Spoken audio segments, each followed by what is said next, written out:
बरोबर आहे. शारदा राजाराम दिंडे नावाची एक महिला आहे, माळेगाव शेंद्रा तालुका हद्दीमध्ये. तर ह्यांचे आणि सासू राधाबाई तुकाराम दिंडे यांचे आपसात शेतीवरून वाद आहे आणि त्या वादाचं पर्यवसन काल त्यांच्यात आपसात भांडणं झाले होते.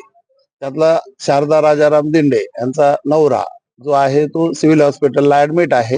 ट्रीटमेंट सुरू आहे आणि ही ट्रीटमेंट सुरू असताना यातील जे वडार समाजाचे बाकीचे यांचे पाहुणे रावळे सगळे जमा झाले. त्यात परभणीचे पण 5 लोक होते आणि माळेगावचे काही.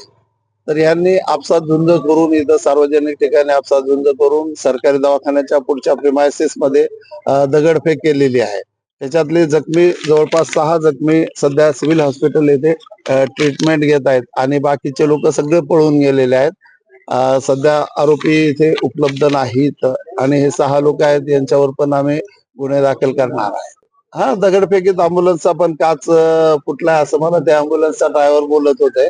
ते पण याच्यात ऍड होईल. प्रॉपर्टी डॅमेज ऍक्ट नुसार कारवाई होणार आहे. एक 6 लोक जखमी आहेत. गणेश शिवाळे, प्रभू शिराळे, प्रकाश शिराळे, शारदा दिंडेची बाई ऑलरेडी आहे इथे, म्हणजे जिच्यामुळं कारण झालेले अरुण अशोक शिराळे आणि माहिती घेणं चालूच आहे.